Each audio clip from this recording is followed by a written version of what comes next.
Lorsque l'intellectuel trempe sa plume dans son encre pour transcrire sur son papier les conjectures de son esprit, son premier devoir est de se souvenir qu'il ne lui est donné que peu de science. C'est seulement sous la contrainte de cette humilité qu'il doit s'adresser à un peuple de lecteurs où séjournent des doués d'intelligence anonymes et silencieux, capables de détecter leurs motivations les plus secrètes et les commandes qui les actionnent. ma di ci jiital jigéen ñi laay njëkkee Adja Koumba Niang mi Ndaayaan la jóge depuis M6 2004 ba 2025 ñaar fukki at ak benn mi ngi nii toqewul tàyyiwul delluwul gannaaw Adja Koumba ñu ngi lay nuyu di la ziar di la jaajëfal di la masawu. Adja Aïda Diouf moom ngeen jàkkaarloo nii mu toog ci digg bi sol lu bleu li yaa ngi ba dee moom itam tabarkalla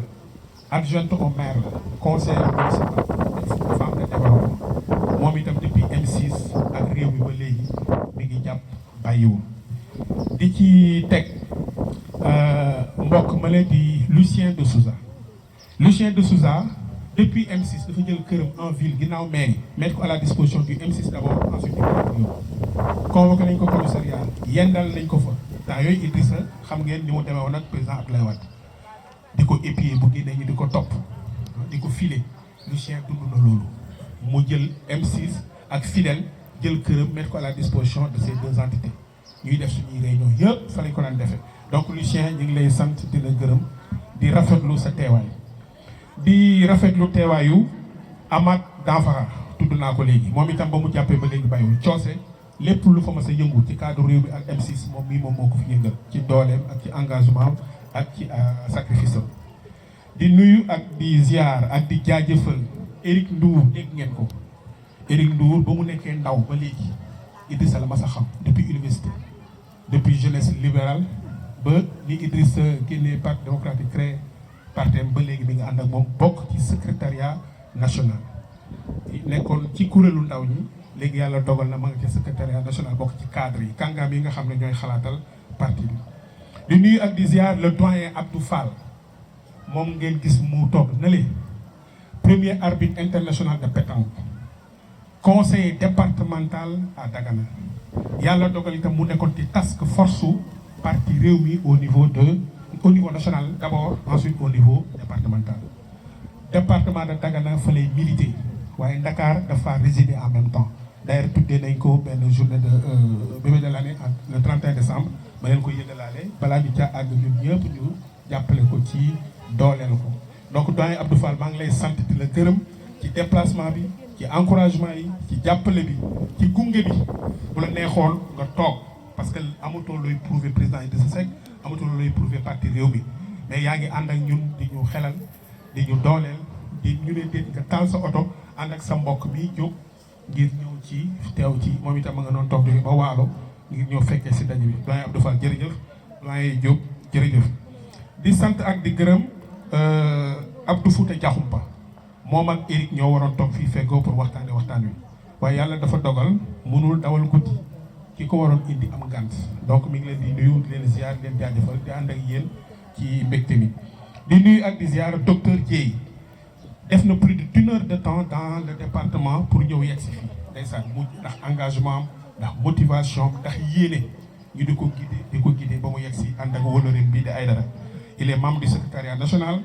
Aïdara nag ci humilité am nee naa ko présenté comme un militant du parti waaye moom itam ci kàngamu parti bi la bokk. donc ñii mooy ñi nga xam ne ñooy jógee feneen ñëw ci jataay bi Ibrahima Kame ngeen di gis mu nekk ci ginnaaw moom itam tabarkalla depuis M6 ba léegi mi ngi fi monsieur Sène Papis Sène motoom la taal moom itam ndeysaan plus de 2 heures de temps di wër ba yegg si Amadou Faye Male soppe la ci koñ bi la dëkk dafa dégg yëf yi gis t-shirt yi nekk soppe président Idrissa Seck mu yegg si kon li ma daan wax rek moo ci nekk Idrissa kenn bañu ko ay soppe yu ñëwugul rek fi ne sama frère yi lu ma jàpp ñu jàppandoo ko man fii la ñu yendu maa ngi leen di sant di leen gërëm Maraba bu ma koy présenté damay tàmbali ci wéy juróom bu góor Alioune Badara Ba ku ko xamul dégg nga turam bokkoon ci saxaaba yi président Idrissa Seck mu ngi doonoon ci fukki nit ak ñaar nekkoon assemblée nationale Idrissa am jafe-jafe ñu ànd ak moom uuf ko muy metti lool ñu toog dégg ko mooy wéy juróom bu góor kon Mara Ba am na noo xam ne bu ko melee ci responsabilité ci engagement ci détermination loolu du ñu bett donc daal bu ma juumul ñii mooy ñi nga xam ne ngeen baal ma nag boobu ñooñu laa bëggoon jukki sama sœurs yi mes sœurs Adama ngi nii toog Awa nga ne toog boo xamul da nga naan ay seex lañu mais Adama mii moom mag kële seexandoom ma ngay sëy fële cax ngaay mexe waaye fu ñu jógee ñoom ñaar ñu ànd yàlla moo dogal famille Ngéyeen lu waay jàpp ñi ci des yëpp seeni nelaw jaax ñu ñëw jàppandoo ko ak ñoom donc grand frère je suis très content et fier de vous sama sœur yi je suis très fier de vous mes épouses Adja Aïda ngeen ñaanaleel ma leen yàlla leen cat seexlu seen waajur bi jigéen bële di leen gunge moom itam yàlla bàyyi fu yàgg lool samay rakku jabar samay cousine jabar moom daal tabarkàlla ngeen baal ma ku ma fàtte rek ngeen xam ne doomu aadama mooy juum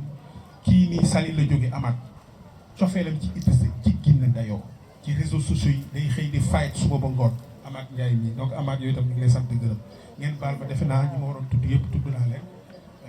ñu fas yéene tàmbali liggéey bi man nag xam naa fii laay yem parce que am na ñu ma war a orienté ñu ñëw Eric doxalal thème bi mooy l'expérience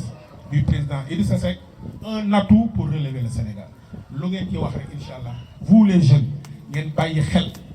xam ne dañoo toll ci jamono boo xam ne expérience la ñu soxla compétence la ñu soxla expertise la ñu soxla nit na rafet na ñaaw na ñuul na xees c'est pas le plus important le plus important mooy la matière grise li nga xamante ne moom lay suqalee Sénégal bi nga xam ne moom la ñu bokk parce que dafa am lu ñu donn am ñu ko war a transmettre war ñëw mujjee puso mu réer asalaamaaleykum wa rahmatullah ngeen baal ñu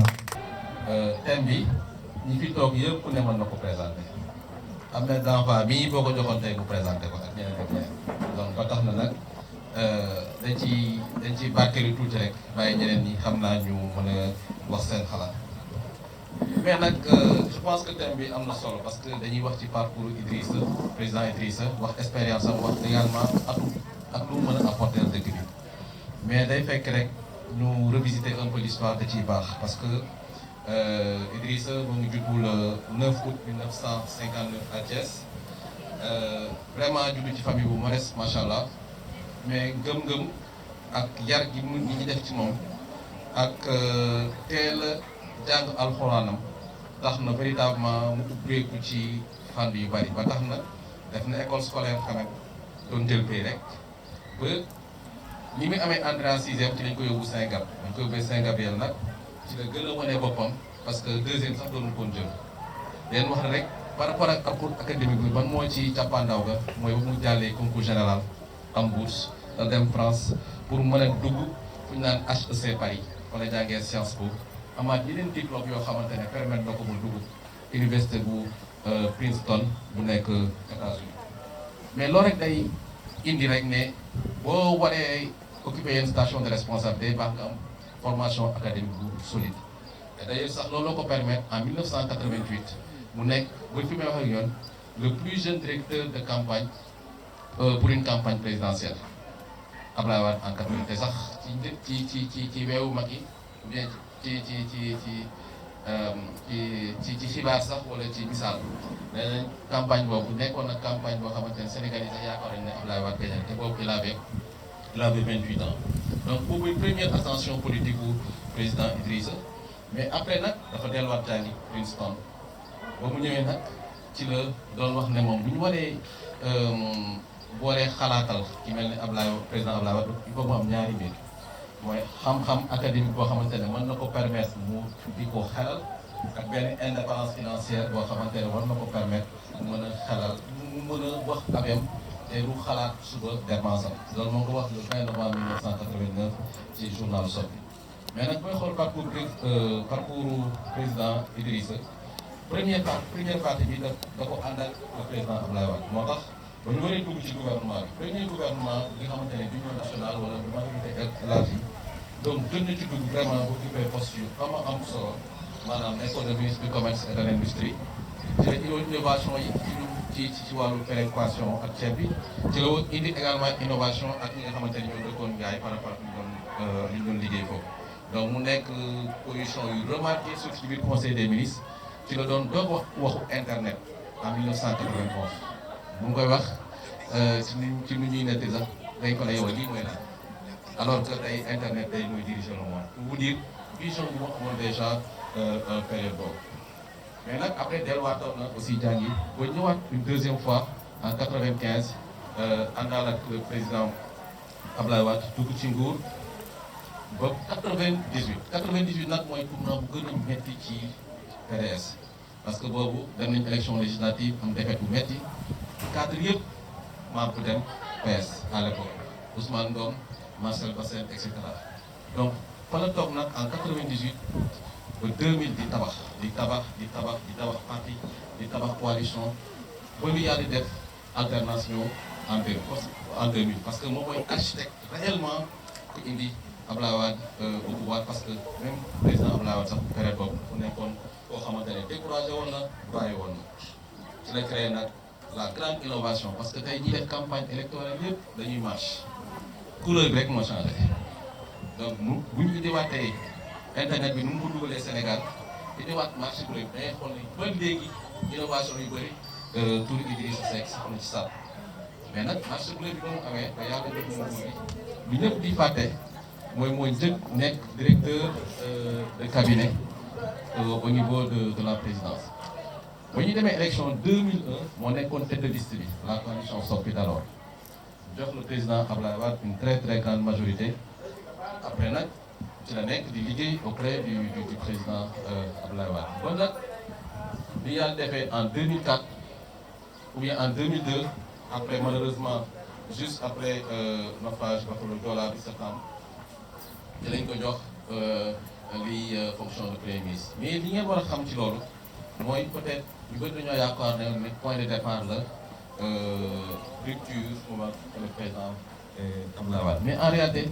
c'est parce que dafa amoon benn vision bi mooy moom dafa bëggoon développer Sénégal à travers les villes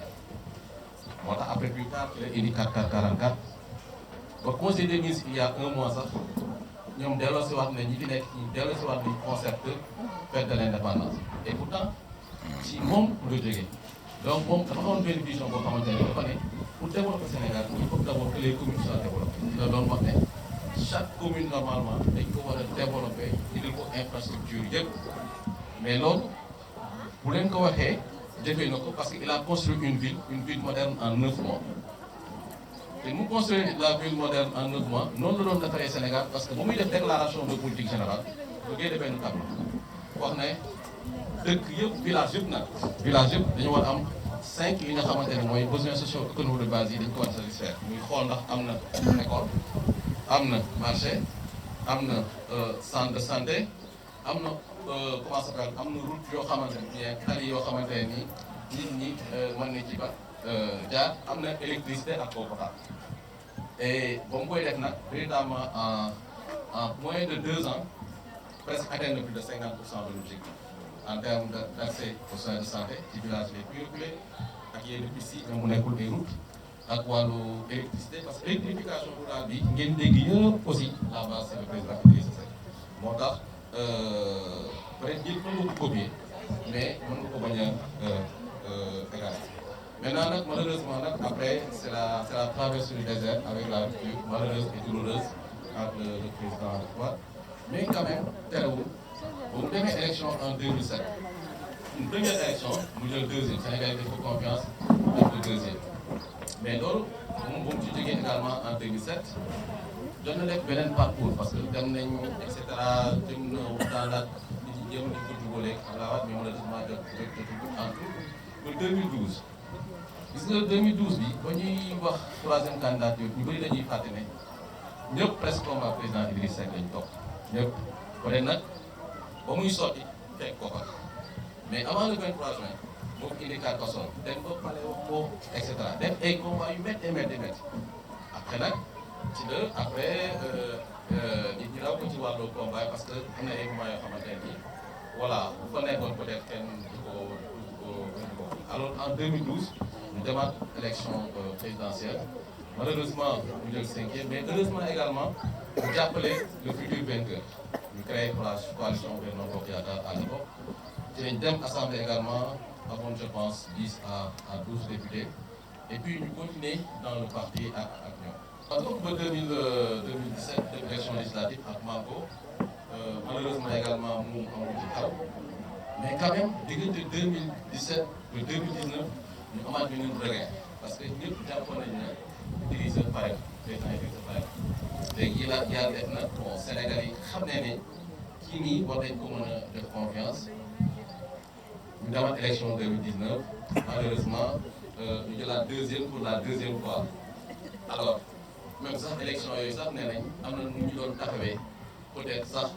gars yi génne résultats yu correct yi ñu doon yóbbu deuxième tour alors pour vous dire pour 2019 il a presque tout occupé nekk na tête de liste député en 2001 même boo occupé wul ñu bëri nañ ko dul fàtte mais mos na nekk député même bu siégé wul nekk na ministre ñaari yoon nekk na directeur de campagne directeur de cabinet nekk premier ministre et puis boole ci également proposition ci lu ëpp ci développé yu ñu ci bëri dañu inspiré wu ci moom di ko doxal te di leen wax tey gis nga Sénégal mu doon ci bor en 2003 bu muy ñëw mais ak xam-xam xarañam ak mu mën a structurer un argumentaire tax na ba ñu dañoo baaloon suñuy bor à l'époque am possibilité également élargir suñu possibilité de partenariat ak des institutions internationales à travers des investissements privés ñu ñëw Sénégal tuuru fi comme par exemple. Et comme j'ai dit tout à l'heure, il a construit une ville moderne en 9 mois. ñu yaakaar ne peut-être kooku déjà vision bi leer léegi nag ci 2019 bu ñu après élection toog nañ un an par 2 ans ci la soit heureusement ou malheureusement ba tey coow laa ngi dox di coow laa ngi des. coow laa ngi fi ba léegi. waaw coow laa ngi fi léegi ñu demaat teg kii Macky Sall ci lañ koy xàppee leen ndombo tànk président président conseil économique social et environnemental donc ci dafa nekk ba def ko presque 2 ans génnaat parce que dafa jàppoon ne sur les principes le président Macky dafa waroon wax Sénégal yi ne amul du def troisième mandat peut-être sax pot il faut président Macky bu teeloon wax xëy na maanaam du ànd ak moom du génne noonu alors ñu rek ne ci wàllu expérience vraiment amul luñ koy naatable wala amul luñ koy jàngal parcours bi macha allah discours bi macha allah mais nag ñun ñëpp dañ jàpp ne c'est l'éternel incompris maanaam Sénégal yi ñu ko comprendre mais également jàpp nañ ne il est toujours en avance par rapport à la société toujours en avance de par ses propositions teer la te ñu bëri dañuy ñëw di jukki teeru xam-xam la ñu bëri dañuy ñëw di jukki ci moom di génne di yóbbu tey déclaration yi ngeen di gis yëpp comme politique yi del ci teeru Idrissa la ñuy wootee ñu si bëri nag voire même la quasi-totalité ba tax na en termes de politique publique en termes de stratégie économique tey mën nañu rectifier erreur yi nga xamante ne def nañu en 2023 2024 essayer ni ñuy propulser parce que le Sénégal a besoin d'une personne comme le président Idrissa Sénégal a besoin d'une personne d'expérience d'une personne d'expertise d'une personne de réflexion d'une personne d'action et on le retrouve chez le président Idrissa de par sa compétence de par ses résultats maire de Thiès parce qu'on a sax nekkoon président conseil départemental de par également ses réalisations en tant que premier ministre et puis quand il était également aux affaires on a vu de la discipline dans ce pays-là et malheureusement de plus en plus xam nañ lan mooy xew ci amoon également autorité dans ce pays-là et puis il rassurait les bailleurs de fonds il rassurait également les Sénégalais à tout point de vue ba tax na peut-être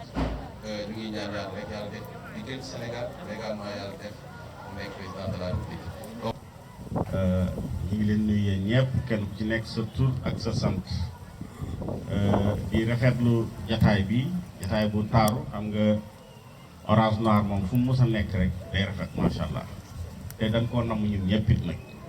mais bu ma ñëwee gis ngeen def cette coloration là ça nous a rappelé les moments du président Idrissa Seck incha allah ça va revenir ça va pas tarder di gërëm le doyen Abdou ñu ngi lay nuyu baax a baax di la ziar baax xam naa ni gëj nañu waxtaan ci mbirum mbayum ceeb xam naa ni yaa ngi ci ba léegi macha allah donc di nuyu ñi ma fekk Eric membre du secrétaire national aussi mu nekk koo xamante ni toujours mu ngi susciter toujours des questions au niveau du secrétaire national di waxtaan nit ñi di gëstu lu bari souvent ma koy lire ci biir secrétaire national mu nekk jàmbaar lool te ku ko xam nga ni ci moment yu man di doon rek il est toujours au devant di nuyu sama tata Aïda Diouf madame le maire daanañ ko dégg mais yàlla def la tey leen gisee di kontaan lool ci teewaay bi ak ñëw bi nga xamante ni ñëw nañ fi ànd ak Doudou Aïdara mu nekk koo xamante ni il s'est présenté comme militant simple mais quand même du militant simple yaakaar naa ni il travaille sur l'ombre te li muy liggéey ci saa yu liggéey pare ci keesu président Idrissa Seck la koy def maanaam ci ñi koy liggéeyal la bokk donc di gërëm Abdou Aziz di la responsable borom Ndaayaan ñu ngi koy sant bu baax a baax di nuyu ñi fi nekk ñëpp di nuyu sunu goro comme ni ko Abdou Aziz waxee di nuyu soxna yi ak mbokk yi ak am di jàmm yi man nag docteur Cheikh Dieye laa tudd je suis responsable du département de Tivaouane et coordinateur de la commune de Notto Gouye Diama et membre du secrétaire national comme ñoom Eric ñu yàgg lool ci parti bi xam président Idrissa Seck xam ses capacités parce que Idrissa Seck bi ma koy xam man 88 laa ko xam 88 bi mu nekkee directeur de campagne parce que man Boubacar Sall moo ma yar fa la ma daan fekk nekk directeur de campagne photo Ablaye Wade yi ñu daan jaay 150 francs en 88 ñu koy versé Idrissa Seck ci ñi doon jaay photo yi laa bokkoon di ko versé donc mu nekk koo xamante ni yàgg nañoo ànd ak moom sur le plan politique mu nekk jàmbaar lool ci biir Thiès bi Boubacar Sall dëddoo aussi bi mu ñëwee gën na yokk doole PDS au niveau de Thiès et au niveau national donc mu nekk koo xamante ni ku xarañ la expérience am Eric wax na ci lu bari ci xarañteem ci parcours am parce que maanaam même boo nekkee élève dans une école souvent di nga gis ko am moyenne 9 jàll am ko am moyenne 9,50 ñu téye ko parce que ki am moyenne 9 souvent évolution la ñuy xool man ngaa départ 6 évoluer am 9 mais ki am 10 wàññi ko di foo amaat 8 nga boole ko muy 9 nangam dan naan kii daf doon foo donc il n'a pas évolué mais Idrissa Seck dafa nekk dans des conditions difficiles sociales très difficiles mu wane ni moom ba léegi loolu lay prôné moom fa ñu gëm ña nekk fa la war a nekk te loolu kenn ku ne loolu nga war a def il faut que nga ni yow da nga war a bokk ci ñi gën en diine en toute chose li gën a baax da nga ko war a am parce que nit ki fu mu yem moo fa yemal boppam mu ñëw di jàng comme ni koy waxee war a fay mujj ñu koy fay moom pour mu jàng xam nga loolu volonté la te ba léegi nii ci loolu la nekk Idrissa Seck il n'aime pas le médiocre même ñun ñu koy xam ne dañ koy wër toujours ci loolu la ñuy formé kenn ku ci nekk da nga bëgg ci loo nekk lu la rek la nga nekk parce que loolu la Moussa wax dafa mu ni mbir boo ci nekkee boo nekkee ci dara mu 2012 la ma ko wax mu mën na nga ko gëm na nga ko xam te na nga mën a muñ ñett yooyu yaakaar naa ni ñun ñi ñëpp dal nañu parce que muñ moo ñu tax a taxaw ba léegi te xam ni du Idrissa Seck la ñuy liggéeyal mais Sénégal la ñuy liggéeyal te Sénégal xam na ni Idrissa Seck depuis bi ñu ànd ak moom ba léegi xam na ni c'est le seul boo xam te ni moo mën a yóbbu Sénégal fenn c'est le seul parce que dafa am lu mu gëm d'abord am na xam-xam dëggu na jub na mën naa liggéey te gëm na boppam gëm na Sénégal mais kooku qualité yi nga soxla ci nit yëpp bu ko rassemblé coono yi nga xam te ni léeg-léeg ñu ànd ak moom tërëf daanu mais du tee ñun xam nañ ni kii bis bu ko jëlee dëkk bu baax moo tax toujours nit ñi dina nekk di critiquer naa nangam nii la war a defee nii la war a defee mais nan xam ni kii peut-être lu jotul yàlla du ko def mais na nekk ci yoon wi moom nag liñ koy sant mooy liggéey bi dañu bëgg mu gën a bar gën a gaaw gën a dox parce que moom benn yëngutoom bu ko defee moom maanaam yëngutoom matière première la benn yëngutoom bu ko defee matière première la ça peut me permettre man comme matière première gerte bi kii mën na ci defar diw kii defar ci saabu kii defar ci naanam mais moom benn yëngutu bu ko defee Sénégal yépp ci mën a liggéey parce que moom mel noonu bu Diomaye doon wax président Diomaye doon wax tey jii ñu ne Idrissa Seck ngi wax Idrissa Seck la ñuy déglu de parce que xam-xam la ñuy déglu te xam na ni lu mu wax lu ne am na fu mu ko teg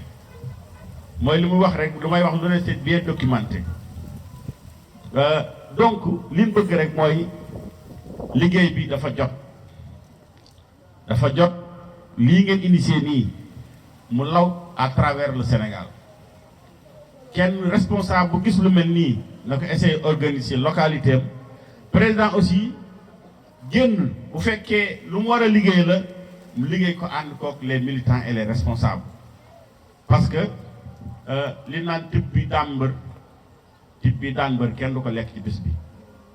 am na loo xam da nga koy waajal balaa boobu waajal bi mi ngi commencé d'abord ci élection locale bul xaar ba présidentielle ñëw nga ni damay soog a jóg déedéet local ngay commencé fexe ba madame Aïda Diouf mi nekk la mairesse de Mbour bu ko defee sama doyen nekk maire Eric nekk maire ñun ñi ñëpp nekk maire bu ëllëgee il aura une équipe qui l'accompagnera pour battre campagne pour les présidentielles parce que dafa soxla ak équipe ci loolu liggéey boobu ci loolu daf ci jóg ñu nit ñu gën cee yaatal gën cee xalaat ak moom donc Eric aussi au niveau du secrétariat national aussi liggéey bi war nañ ko gën a relancer waat gën cee dox parce que loolu mooy tax militants yi responsables yi nekk dans leur base à travers suñu liggéey ñoom it ñu am matière à travailler.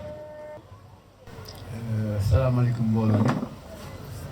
mi maa ngi leen di nuyu seen tur ak seen sant xam naa Aziz xaw na am mbetteel parce que moom invité wu ma dama gis réclame bi rek ma ne kii moom bu ma fa bëgg dëgg ni ma massa moo tax ma bett ko ñëw fii amaana yàgg ma ko xam comme ni que mon petit frère docteur Guèye waxee parce que man Mbour El Hadj Guèye laa jokkonteel mais bi ma nga xam ne léegi de 6 mois peut-être lay toll mais rëccu ma ko parce que maa ngi jàng xam-xam si moom parce que man yàlla dafa def man électricien la électromécanique moom mooy suma métier ingénieur de conception la waaye bi ma retraité dama bàyyi lépp dem si mbay mi en comprenant que nit balaa ngay xalaat di def lu nekk da ngay sa biir dafay fees ba pare loolu am leen looy xalaat tubaab yi ak américain loolu lañ ñu roowee yeewuñu rek defar oto yeewuñu rek defar avion dañu lekk ba suur doog a xalaat leneen Sénégal nag loolu mooy problème bi moo tax man damay am problème sax ak samay famille li ñu waxee lu tax yow jàng bi nga jàng am si carrière 40 ans seen rek nekk fi mu nekk nga yow rek bàyyi lépp dem waala foofu di dox voilà man leen boobu c'est le choix que j'ai fait et puis rëccu ma ko daal léegi nag avec votre permission damay jox suma adjoint sa waalo ku ñu wax saa wàllu jóg pour son baptême de feu parce que moom du wax day ànd ak man rek te man amatuma doole boobu wax. mais di rafetlu jotaay bi nag lii la ñu soxla xëy na ñun ñoo yàkkoon mais président mi ngi si yoon nañu bàyyi mu toog ba mu ñor su sottee rek en ce moment là ñun lépp lu def ñu yomb quoi mais bu ñu ko yàkkamti boo jógee si élection yi mel ni ne Sénégalais yi ñoo nelaw mais yaakaar naa dinañ yeewu ndax bu ñu xoolee te Sénégal fi mu toll ak ñi fi xale yi ñu jox réew mi lu leen di wan bu subaa dinañ xool baax fan ñu jàng fu mu seen tànk te damaa yaakaar ni Sénégal fu mu am El Hadj Malick ñaan Sëñ Touba ñaan ak mag ñu baax ñëpp mu téye mu taxaw ba léegi ñu bu ñëpp ay tàkk moom tàkkul kon am na tax kon su fekkee moom dafa nekk ki nga xam ne yaa ngi dégg dafa am kilifa di déglu nag lu bari bëgg Sénégal su doxalee lii rek ñun ñëpp nañ ko rafetlu nañu bàyyi kër gi ñu te jéem a liggéey. Idrissa ku ko bëgg sa morom bëgg na koo ko bëgg Idi loolu moo waral lii ma wax ne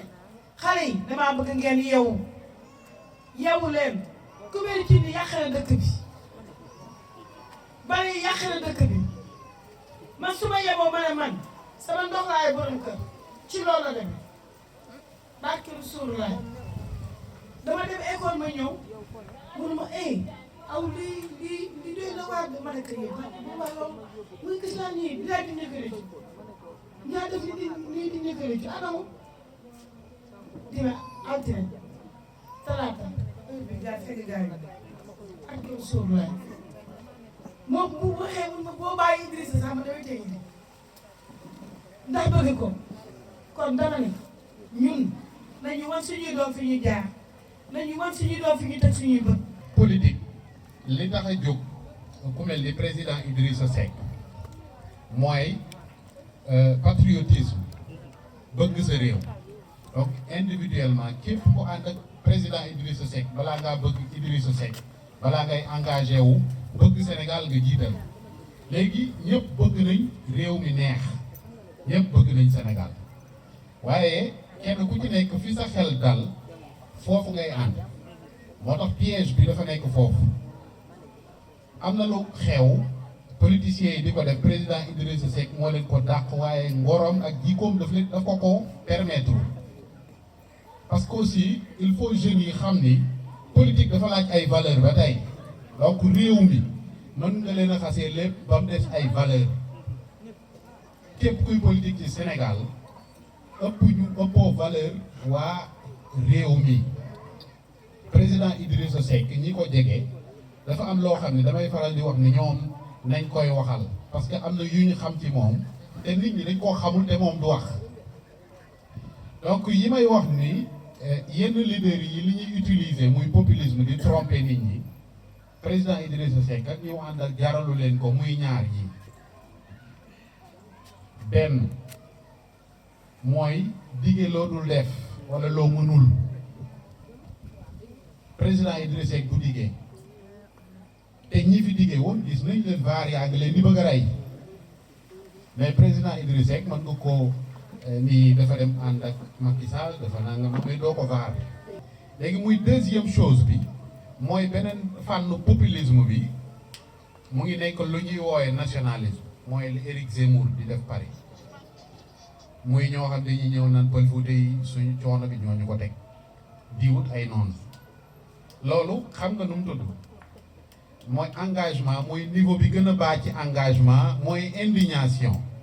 ama mooy nga yar sa doom ba mu am 18 ans ci kër gi mu ni bëgguma mbaxal xamul bàyyam nu mu def ba am mbaxal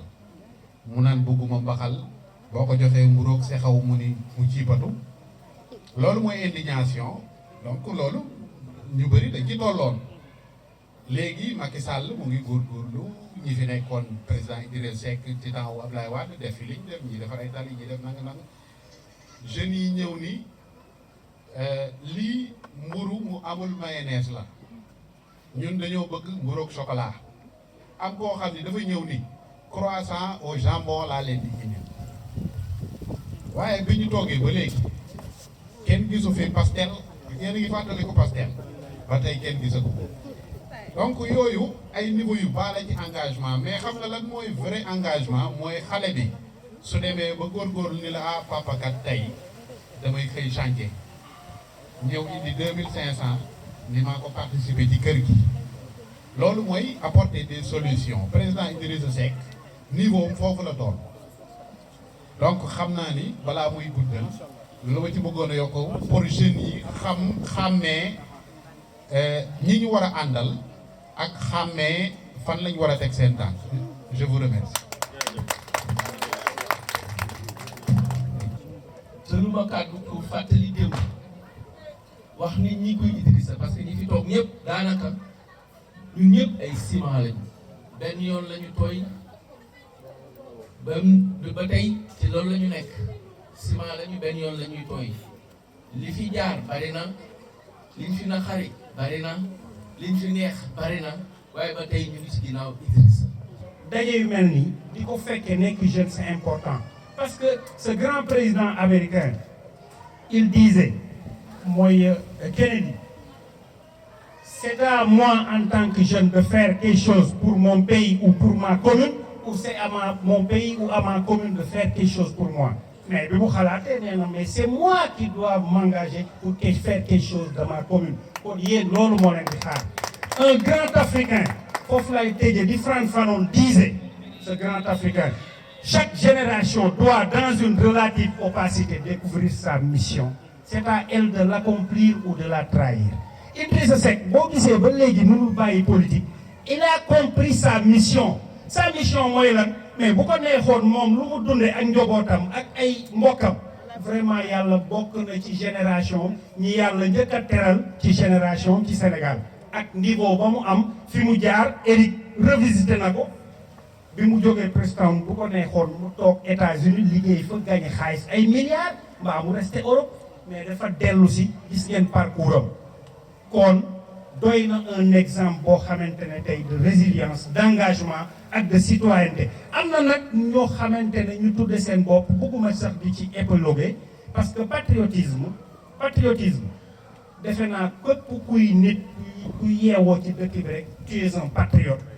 baat bi nag léegi yàq nañ ko yàq boo xam ne man damay gis nit ne man patriote laa di def loo xamante ne non je me pose des questions ndax patriotisme dañ ko définir neneen ci dictionnaire bi wala nañ ko définir woon ba léegi moo fi nekk. il faut ñu xamal jeunesse bi comme ni ko waaj waxee kii yi Idrissa Seck vraiment et puis déclaration politique en 83 lu mu jur ay étudiants yu def seen master dañ seen DA di def seen kii mu tëddi comme mémoire amul fenn ci mboolem ko mu sa def ay étudiants yu def ci mémoire ci déclaration politique bu premier ministre Idrissa Seck moo ko def moo tax Baba Aïdara journaliste américain boobu. mu ne bi ñu laajtee université lu ko gën a naqari mooy loolu archive yooyu ñoo ko naqari parce que dootu ko gisati donc jeunesse bi ñu leen di interpellé par rapport à Idrissa Seck xam ne ni tey l'avenir de ce pays c'est Idrissa Seck seulement qui peut régler ce pays là keneen ko leen fi teg en 2029 le Sénégal va périr dañu dugg ci gudda ba pare génn ci nag la solution c'est Idrissa Seck donc tey moo tax ñu leen interpellé jeunesse bi